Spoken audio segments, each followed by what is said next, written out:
because, since the exit, I've been really trying to figure out my plan, what I do next. Temptation is to start a company, but in the meantime, I'm going to behave and start investing for a while. I want to avoid the typical mistakes people make. So one of the things I'm trying to figure out is, would love to follow in your footsteps. There are a lot of them. Okay, let's go through them. You can step into a lot of mud holes. Let's go through them. Actually, let's go. What are the typical, you probably see a lot of entrepreneurs who make it and then start investing. What mistakes do the entrepreneurs make when they end up with some capital and start investing? And what should I watch out for? Couple of things. One is, you did it right. You did it right the first time. You did a beautiful job. Thanks. Often the problems that entrepreneurs make are the fit with the other people in their team. Sometimes those don't mesh. Sometimes they both want to be the CEO and then you have a break. Sometimes there's not enough faith. The engineer and the CEO and the marketing people don't have enough faith in each other. And they're always second guessing each other. Team dynamics ruin the So team dynamics is probably number one for failure early. Right. Failure later, let's say you have good customer product fit and the thing's going along fine, and then you get $10 million. You get a crazy amount of money to run with. Well, right then, that's when actually it separates the true great entrepreneur from the also-ran. The also-ran listens to their investor and spends that $10 million in a year and it's gone. So don't listen to investors. Don't listen to your investors. I'm one of them, I can say that. I remember this, They pour on too much money when they think everything's great and you've figured it all out, they pour on too much money. You got to use that. If you have more money than you think that you really even needed, take a big portion of it and make it your war chest, because there will always be a time when you're out and you're in tough shape, but you always need to run it very lean. I remember when I sent an investor update out to everyone. You've been unlike any investor I've had, by the way. We'll talk about that. But we're showing amazing progress. Cash is building. We're going to be hiring more. We're going to be spending more. Everyone's like, congrats, keep it up. You're like, calm down, stop. Build a war chest. I'm like, Tim, I'm doing great. And you're like, stop spending. Keep that war chest being built. And I was like, but Tim's a VC. I don't get this. VCs are supposed to encourage you to go crazy and spend. But I heeded that advice and it worked out pretty well in the end. Yeah, you did beautifully. But let me ask you, so I get it as an entrepreneur. What about as an investor? If I start investing in startups, what are the mistakes I'm likely to make as a first-time investor? Probably investing too much in the first ones that you invest in. Because you're going to have to be there again and again and again, particularly if you're an angel investor. Okay. You put in, you think, I can afford to put, let's say the number's $200,000, $300,000 in. Yeah. No problem. Well, if that's the case, put in 50 or 100. Because there is going to be another round, you are going to be tight at some point. You're going to have to decide whether you want to participate or write it off, generally. And so don't put in as much as you think you want to put in. The other thing is, first time, I would spread it so you're well diversified. But then there's another piece, and that is, it's funny because you're a great entrepreneur. You will have a hard time spotting other great entrepreneurs. Really? Huh. Yeah, because you're going to have to sort of see in them what you were when you were getting started, and in a lot of cases you have to love that person, and then you probably will be an extraordinary judge of entrepreneurs.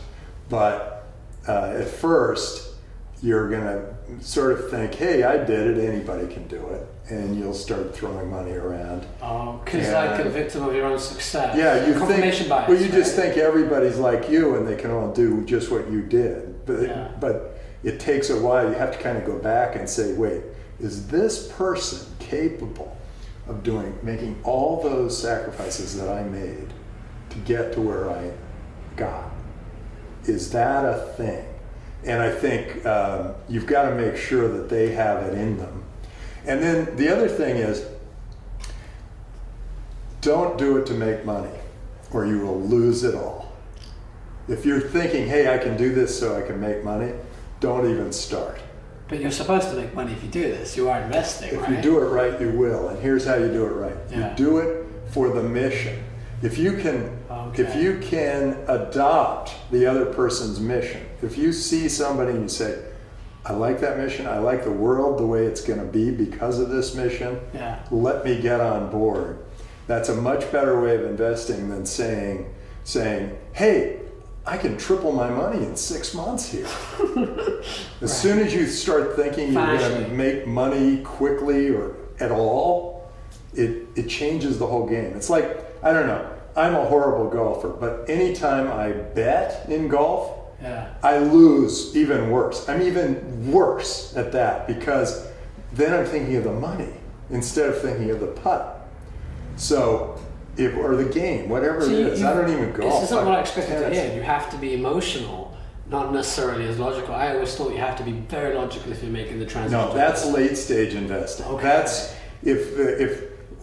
if you've seen product market fit, things grown, it's going super fast, then it's all the numbers. It's like you put in $1, you get $5 out. Right. Hey, this is a good investment. Okay. Then you go, oh, I get it. What you stage? Just hire 5 more salespeople and you're going to do really well. So when does advice change then? What stage are you talking about? I'm talking about early. Until anywhere seed A, maybe even B. So a couple of $1 million investments usually. Yeah, things that are in that. Idea through to early stage revenue, like 5-10 million revenue, then it stops? Then you have to be logical? Well, then after that, you do want to start saying, well, now wait a second. How are you making your money here? Are you making money? How much, what's your CAC and what's your LTV and what's your this and that? Then you start looking at it from a purely numbers game and you go, wow, if this works the way I think it's going to work, this is going to be really great. And the other thing you look at that stage is how big is this market? At the early stage. No, late stage. But not even at the early stage. But in the early stage, you say how big is this market, but more importantly, is this business going to get a wedge into that market? Are they going to be able to get in there so then they can start expanding into that market? You know, this all makes sense now. I'll tell you something you'll find funny. I don't know if you remember our initial pitch to you. You've had hundreds of entrepreneurs pitch, right? We were losing you actually. We were showing you this deck with market sizes. We were getting grilled by investors to quantify how large the market is, what the unit economics are. I was trying to walk you through that. And I could tell you were not engaged, and I think you went out to take a toilet break or something. And Jack and my co-founder are panicking. We're like, we're losing Tim, we really want him. And so we changed our tactic. And when you came in, we were like, forget the numbers. And we were like really energetic and just telling you, right, we hate advertising. It's a mess. The mobile apps are going to be big. And we got your attention at that point. And then I think you were like, I'm in, after like such a short time. I think that's right. I do remember going, I'm in. Yeah. And that's probably right. I looked for the passion. Were you guys into it? Right. You were probably walking yourself through. You were probably falling asleep while you were doing it yourself. But it was engaging other investors who are like, oh, tick, tick, tick. You were looking for something, and that's when I felt like we weren't being genuine enough. We weren't letting our passion show. And I'm glad it went that way. I now have a few questions that can pull that passion out so that we don't get caught in, slideshow. So you must have to sort of disarm them and tell them, like, cut the crap for a second, whatever you've been doing, put that aside, talk to me as a human being. Right. I want to understand why you are passionate about this. Yeah. I don't care if you can't prove how big the market is, because you've invested in crazy stuff. Like, also, you have to be careful because there will be people who go, I am passionate about this because da da da da da, and you realize this was rehearsrsed. Oh no. Also, if they're nervous, people will be nervous because they're saying, "Hey, I need this money. This is an important thing." That's okay. It's okay. Yeah, you know that it matters to them. It's okay to be a little nervous as an entrepreneur. That's all good. Okay. Now, I'm trying to understand this. So you gave an example, right? And if you want to change the numbers, sure. But let's say $300,000. You would rather invest $50,000 at the start. Surely you must regret opportunities where you wish you'd put in more at the beginning. And Yeah, but it's a diversified portfolio, okay. and you have to know that there is going to be a second, third, fourth round, and you might get completely wiped out by the really? Series B. Huh. Wait. Because So the entrepreneur runs out of money again. oh, so it's not like things are going well. There will be bad times. There will be bad times in good companies. Okay. Now, there are bad times in bad companies too, and some people support those forever. And also, there is one other thing: as a venture capitalist, you got to be willing to walk away. You got to go, okay, we blew it, it's done. And that's tough for actually most of the venture capitalists I know were straight A students and top of their class, and they don't know how to walk away. They don't know how to fail. It's like, I wasn't wrong. We must need more money. Okay. And so then they throw more money in there. I wasn't wrong. We need more money. More money, more money. And so all that money gets blown into some company that's just gone sideways. So I'm trying to digest this. What you're really saying is put a bid in and then expect things to go bad, put more in when they're going bad. So what's changed? If they're going bad... No, put more in when it's going well. Okay, but what okay. I wouldn't put more in when it's going. When it's going badly, but I'm sure you're running out of money. You really should be saying, I see. No, thank you. So now, they're running could out of be money. going badly for a number of reasons. Yeah. Could be just out of money. Right. Going well, but out of money. Going well, but out of money. I see. Then you might want to put in that second 50,000. Okay. And then you go, okay, well, we'll keep you going for a few more months, and then you see how they're doing, and if you like what they're doing, you bring in other people, and you say, hey, Draper, come on. Come join me in this one. So are you saying I have to be willing to put more money in each stage? Could I not just play the game like some investors who only go in at the early stage, only do 50K, or do you think you'll make less money and you have to stick with the horse for a while? I think you should, first, after you write the first check, no matter how big it is, that's when you learn everything. That's when the entrepreneur says, now you're on my side. Here, let me tell you what's really going on. And then you learn all that, and then you say, well, that's still something I can live with, or that's something I can't live with. At least you only wrote the $50,000 check. Got it. And then as long as things go well and you build that connection with them, then you want to be there to support it, and you want to support your winners. Right. You want, if it's going well, you want that extra 200,000 or whatever to pour into the Series A or B, so that you're riding this monster. So how do you think also about the categories you invest in? Do you just focus on the person and sort of make it up as you go along, or do you have a very strict focus around, I want exposure to these emerging trends and areas? How do you handle that? So from the very beginning, we've always had, well, this is what we're going to invest in. It's this, and this, and then other. Okay. So this, and this, and other. And that was like way back when it was like hardware, software, something, and other. Other turned out to be the internet, and then you go blank, and other turns out to be marketplaces or Skype or, Tesla or SpaceX, totally on the other category. Yeah. So then it's like, so then it's like, okay, we're going to do marketplaces, internet, software, and other, and then other turns out to be Bitcoin. So you go, this is a business where you really want to back others. The other category. The other category. That makes no sense. Makes no sense. Here's what happens. You run into people, and different people have different views of the future. You have to be open to them. And then when you get one, you sort of say, well, is this something? Now, with everyone wanting to be a venture capitalist, everybody wants to be an entrepreneur or venture capitalist. It makes perfect sense, by the way. That is where the economy grows, where the jobs are created, all that. And where all our problems get solved by entrepreneurs like you. You fixed, mobile advertising, right? Well, So these guys, who everybody wants to be one, which means that the middle of the road, or the categories that fit into a box, that will be flooded with venture capital. Oh, so prices will go So up. you want to be outside of that. You want to be away from that.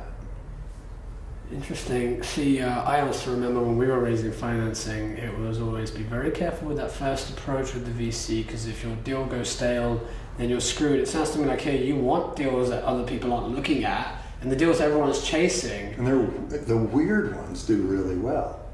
Give me some examples of things you've invested in that have followed this. These guys came in and they said, we're going to give you free web-based email. I said, how are you going to make money? We don't know. How are you going to advertise? We want TV ads. And I said, and I'm going, what? It's so weird. And then I came up with viral marketing, and Hotmail happened. So you invested in Hotmail? Yeah, we invested in Hotmail, and I came up with viral marketing. Things spread like crazy. Never really made money. They sold out to Microsoft. Microsoft said that's the best acquisition we ever made.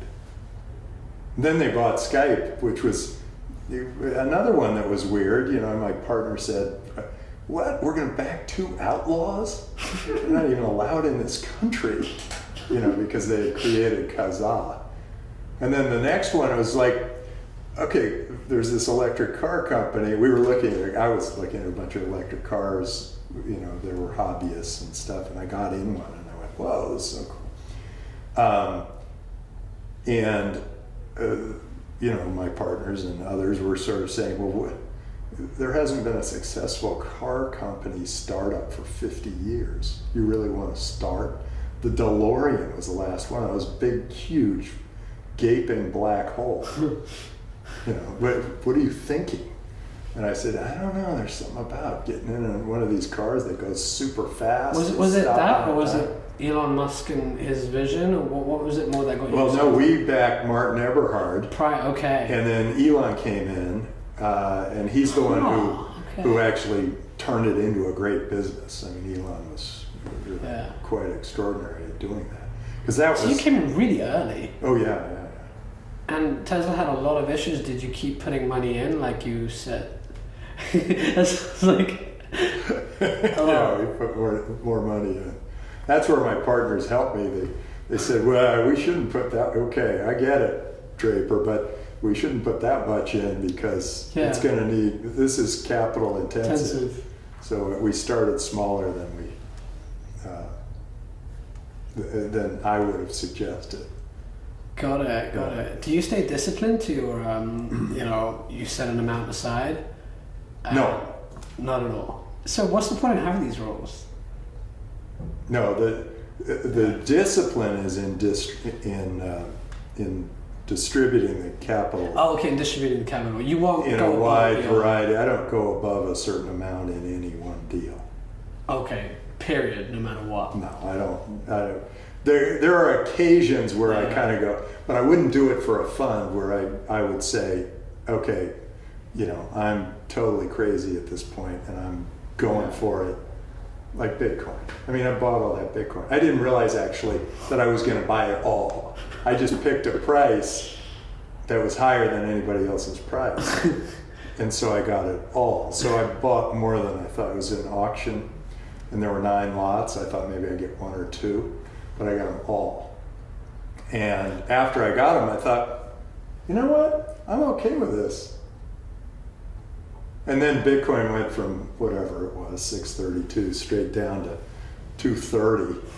And but what was weird was, didn't bother me. Didn't bother you because you're diversified, or because because I knew in my heart this is better currency. It's going to be everywhere. Eventually it's going to be worth $86 trillion. So what people think of it now, I bought a little bit more when it was down low. Yeah, I mean, I kept putting more in. But anyway, so it seems to be working out pretty well now. Amazing. What are sort of your perspective on the backgrounds of these entrepreneurs? A lot of people in Silicon Valley have a bias. We didn't fit that at all, by the way. You remember us. I'm like, you know, 2 guys with a British accent, who didn't study, Google or Facebook or went to Harvard. We went to University of the UK. So how do you think about the background of founders too? That's a little bit more of a long discussion. Yeah. Because the background, sure, I think those top colleges churn out a lot of good people and they do a good filtering job for a lot of people who might want to hire them or whatever. Although it's very difficult to point to a successful Harvard graduate entrepreneur. The ones that I know of that were hugely successful dropped out. Okay. I was just saying that. You want the misfits. But Stanford, a lot of great graduates who have done some great things. Well, they don't have to be misfits. They just have to be willing to look at the world in a new way. They have to be able to twist it a little. Like, everybody's going this way. Pull back, figure out where everybody's going, and then go, what if we do this? What if we, all we're really trying to do is get water to somebody's body. And now plastic's a big thing, so what do? We have a company called Drop Water that has these kiosks, and they just figure out a better way to get water into your body. It's just, if you look at it in a fundamental way and you say, well, look, there's a better way to do all of this, and here's a nice way for us to start our business, then you've got the beginnings of a startup. So that's kind of what I'm looking for. What are you excited about next in terms of your areas that you personally feel passionate about? Well, realize that other is still my favorite category, but let me tell you, I'm big on the decentralization of the world. Bitcoin was just the start. I think that you're going to see decentralization everywhere, in insurance and in banking and in every industry possible. The decentralization of the world is a big, big deal.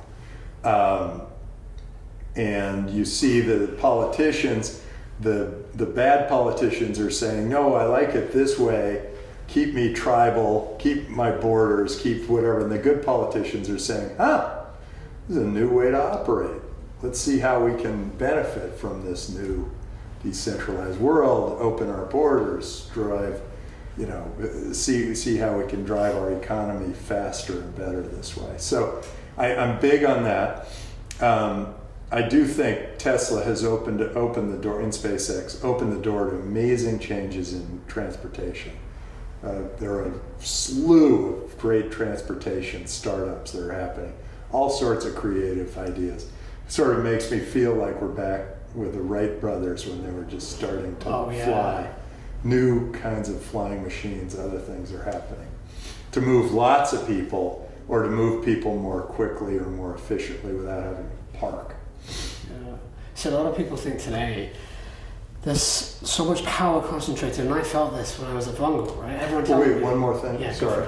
Healthcare is going to change in a huge way, and that is, you mentioned to me that there is a problem with some of the drugs that people will give to one group and everything's fine, and another group it's not so fine.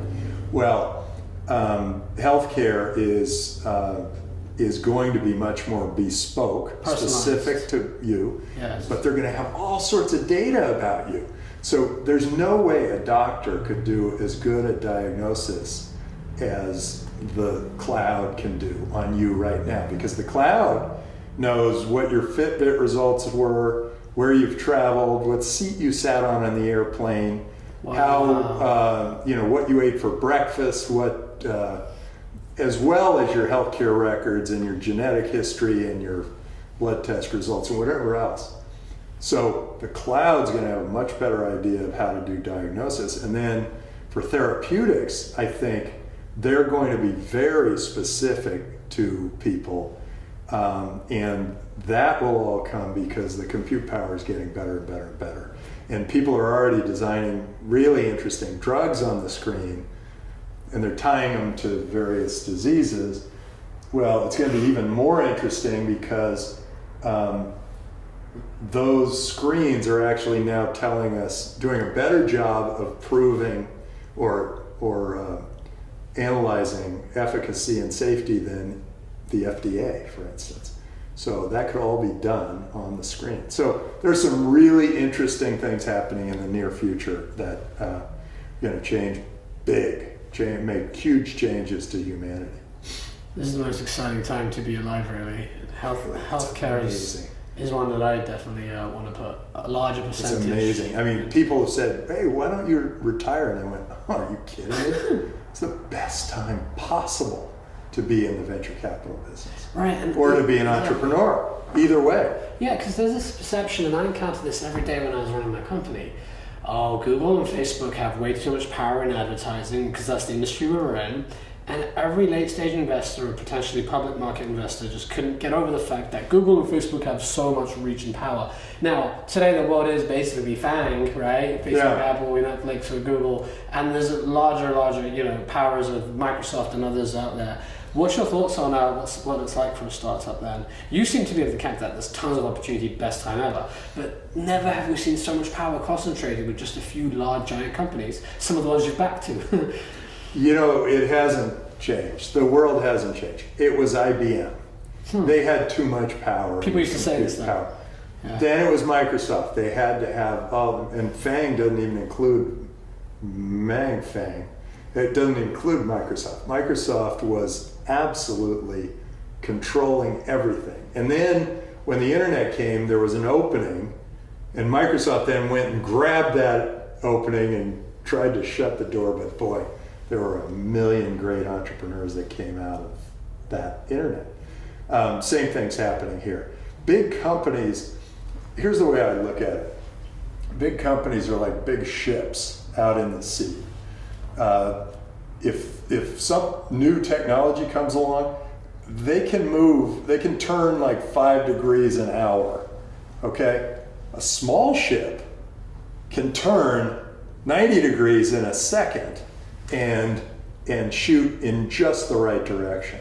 So if you're a big company like that, it's harder for you to adjust to all these new changes. And the changes happen like clockwork. In fact, they're happening even faster than they ever did before. Moore's Law said $1,000 worth of compute power doubles every 18 months.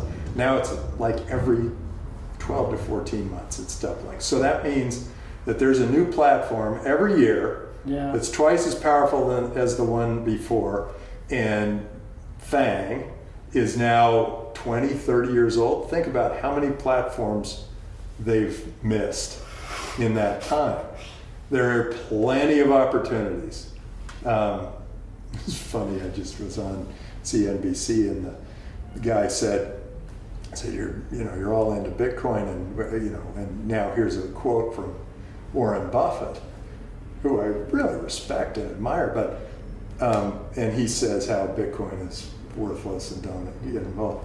But then if you do a little research, you realize that Warren Buffett, 50% of his holdings are in banks and insurance companies. So and all of a sudden he sees this new technology that could destroy his entire empire. And he's thinking, no, ignore it, pay no attention to the man behind the curtain. He can't divest that much that fast anyway. No way. I don't even know whether he's trying to. He'd rather just squash it, keep it over here. But everybody knows everybody's going to want to use Bitcoin rather than dollars because the merchants all pay 2.5% to 4% every time you swipe a credit card. Merchants won't have to pay anything with Bitcoin. So why would they ever use banks after that? So they're like, the world changes. New technologies come. Yeah. They start from wherever we are, and they create these new industries that none of us ever thought of. In fact, if you go back every decade, no more than 3 out of the 10 biggest companies last a decade as being one of the top 10. And that's been 5 decades in a row, 7 decades in a row. So when you feel like you're onto a winner, what do you do? And people like sell to Google or sell to Facebook? You gotta ride it. You gotta ride it. If it's a real winner, you ride it. You've got to and it's harder and harder as they the price goes up and up. Because there's a big return for the. But I don't do. I kind of follow the entrepreneur's lead there. Okay, so you're not prescriptive about sell now. We've reached a certain price. No, I try to because I pushed an entrepreneur not to sell a company when he was interested in selling his company, and that is a big mistake. And what happened? The company went to zero. And he had an opportunity to sell it. He knew that it was maybe a relative high, and I didn't. I thought, no, this thing's going to the moon. But he knew a lot better than I did. He knew his customers and all that stuff. So you were the VC basically, right? I was a horrible VC. Yeah.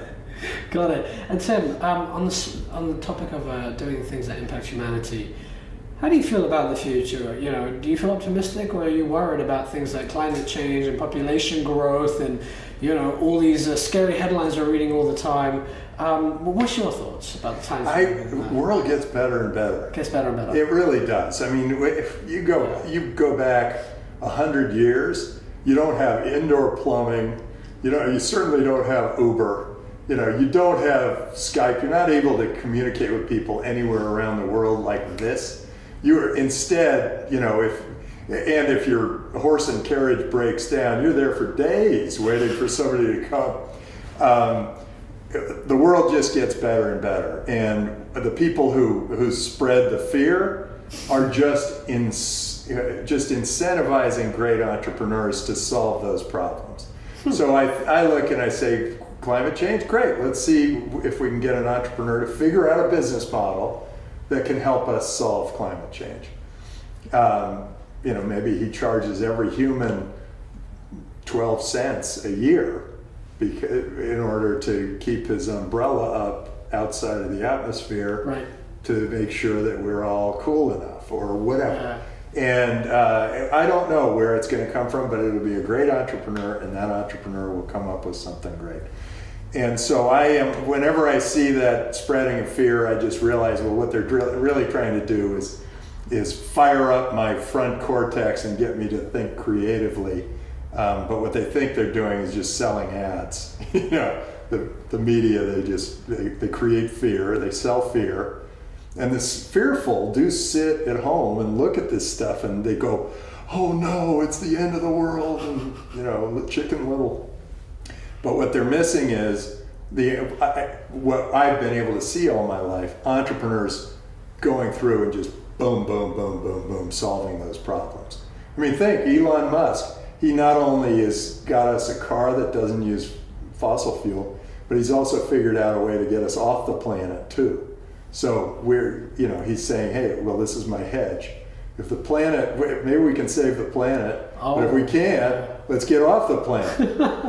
And So you really invest in the other category quite literally, because something like SpaceX is not your typical venture investment where it's like a 3, 5, 7, 10 year type of, you're serious. No, this is like a lifetime potentially. It will impact. SpaceX, God, could go on forever. Yeah. Could be, the universes. How big, this could go on for...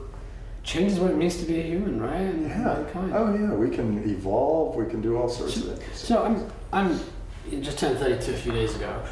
Congratulations.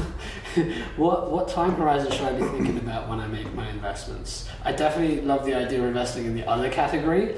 That sounds great. Don't even have to put much structure there, right? But What I wouldn't do is think too far out, because I actually did back a nuclear power plant company at one point, but when I went to talk to this nuclear engineer who's 85 years old. All the best ones are 85 years old because the no nukes movement pushed them all out. Oh. Anyway, I said, what do you think of this investment? He said, okay, well, it's going to be about 5 years in the planning, and then another 5 years while the government's deciding whether or not to let you do it, and then another 5 years to build. So you're 15 years in before you can actually throw a switch on a nuclear power plant. And I looked and I thought, it's compelling, but it's not that compelling. So I don't know if I can, for you're 32 years old, you could have a 50-year investment horizon. But I think you ought to start thinking in 5 to 10 years. 5 to 10 years increments. Yeah. 10 increments. Okay, awesome. But 5 to 10 years, not thinking linearly, but thinking exponentially, because that's actually how it happens. The technologies move exponentially. Yeah. Well, awesome, Tim. I look forward. Actually, it's exponentially on exponentially, because as more and more people have access to all this information, anybody who has access to Google or Baidu or whatever Yandex, they all have the ability to look at where we are, what's the state of the art, and what we could do. Then they can think, well, what can we do from there? And more people are a part of that. And so that is grown exponentially as well. So the number of people who have access to the information and can generate new ideas is also growing exponentially as the technologies are growing exponentially. So there's new data points, basically. Yeah. And that's resulting in even a faster rate and more advanced technologies. Yeah. So 5 years out, think about 5 years out. Even with Moore's law, that's 32 times as powerful as right now. But if you accelerate Moore's law based on the number of people involved and how accurate, how aggressive they can all be, the brain power, innovating, that's bigger brain power. So it's probably 32 times 32. I get it. This is why when you look at the current situation and the current problems that startups trying to solve, it's easy to get freaked out by the giants, but you've got to be thinking 5 years out, how is this going to look? No one sees it coming. And as you said, the guys that are fearful are the ones that are either incentivized to keep the system running, or the types of people that like consuming fear on their TV. And you're thinking about, this is just the way the universe works. Things will change, and that's how it's supposed to be. Right. Embrace the change and evolve with it. Yeah. People who embrace change, they're happier. Right. They do well, they're happier, everything's great. Tim, you've got me tempted to put my entire exit money and my entire portfolio into startups now. I shouldn't do that, right? No, I told you. You want to put 300,000 in, put in 50. Okay. So we'll get 1/6. Well, this has been so fun. Great to be on your show here. How do you set that expectation, by the way, when an entrepreneur you invest in wants your time?